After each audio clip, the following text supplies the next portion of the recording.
Hi friends, thumbnail பார்த்துருப்பீங்க. இது ஒரு சண்டே vlog தாங்க. என்னங்க எடுத்த உடனே பால் காய வைக்கிறத காட்டுறேன்னு பார்க்குறீங்களா? ஆமாங்க, இது புது அடுப்பு தாங்க. ப்ரெஸ்டீஜில் 4 ஸ்டவ் இருக்கிற அடுப்பு தாங்க இது ஈஸியாக க்ளீன் பண்ணிக்கலாங்க. இன்னைக்கு எங்கள் வீட்டில் சண்டே ஸ்பெஷல் என்ன தெரியுங்களா? ஆமாங்க, சிக்கன் பிரியாணியும் மட்டன் வறுவலும் தாங்க. எப்பயுமே பிரியாணினா மதியம் தாங்க செய்வோம். இந்த வெயில் அடுப்புக்கிட்ட போகிறதுக்குள்ளே போதும்னு ஆயிடுதுங்க. அதனால் இன்றைக்கி காலையிலேயே பிரியாணி செய்ய ஆரம்பிச்சிட்டேங்க. எல்லாரும் எண்ணெய் அதுக்கப்புறம் நெய் போட்டு தாங்க பிரியாணி செய்வாங்க. ஆனால் நான் கொஞ்சம் டிஃப்ரெண்ட்டாக எண்ணெயும் வீட்லேயே கடைஞ்சி எடுத்த கொஞ்சம் வெண்ணெயும் சேர்த்து போட்டு செய்வேங்க.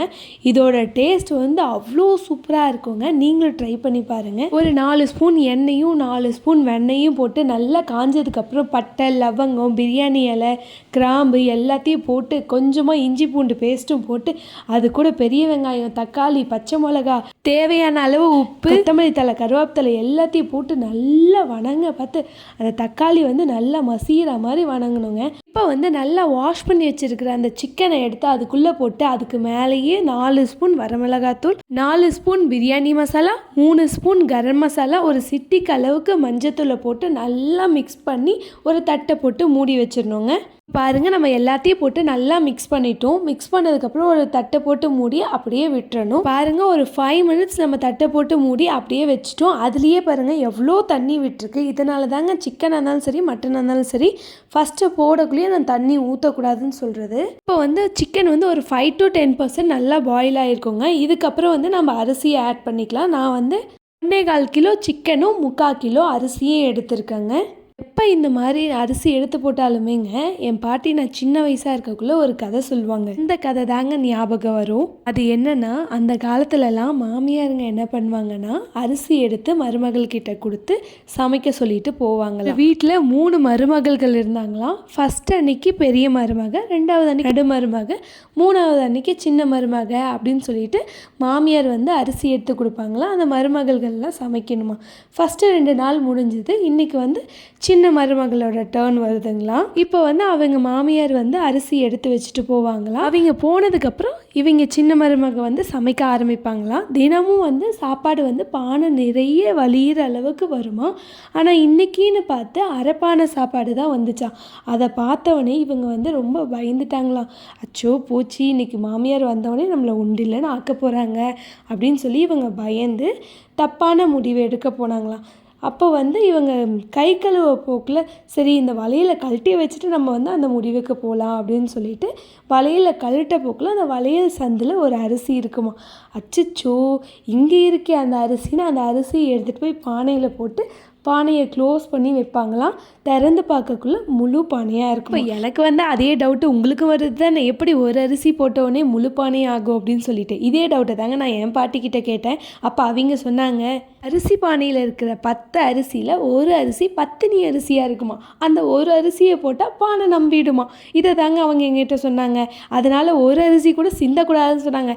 இவங்க டைரெக்டாக ஒரு அரிசி கூட சிந்தக்கூடாதுன்னு சொல்லியிருந்தா இன்றைக்கி இந்த கதையை நான் உங்ககிட்ட சொல்லியிருக்க மாட்டேன் இல்லைங்களா. இந்த சைடு பிரியாணியை தாளித்து விட்டுட்டு இந்த சைடு சிக்கன் சில்லிக்கு ரெடி பண்ணிடலான்ட்டு உடனே இஞ்சி பூண்டு paste, வரமிளகாத்தூள், garam masala, lemon, cornflour மாவு, உப்பு எல்லாத்தையும் போட்டு நல்லா மிக்ஸ் பண்ணிவிட்டு கொஞ்சமாக தயிர் ஆட் பண்ணால் இன்னும் நல்லா இருக்குமே அப்படின்னு சொல்லிட்டு தயிரையும் ஆட் பண்ணி நல்லா கலக்குன்னு கலக்கி அதில் நல்லா வாஷ் பண்ணி வச்சுருந்தேன் சிக்கன் பீஸை எடுத்து போட்டு பிசையக்குள்ளே இப்போவே இதை எண்ணெயில் போட்டு எடுத்து சாப்பிடணும் போல் இருந்துச்சுங்க. நான் இதை இப்போவே போட்டு எடுத்து பொரித்து சாப்பிட்டா டேஸ்ட்டாகவே இருக்காது என் ஹஸ்பண்ட் சொல்லிட்டாருங்க. சரி, அவர் சொல்கிறது கரெக்ட் தானே அப்படின்னு சொல்லிட்டு நான் அடுத்து மட்டன் வறுவல் செய்ய ஆரம்பிச்சிட்டேங்க. இதை விட ஈஸியான மெத்தடில் மட்டன் வறுவல் செய்யவே முடியாதுங்க.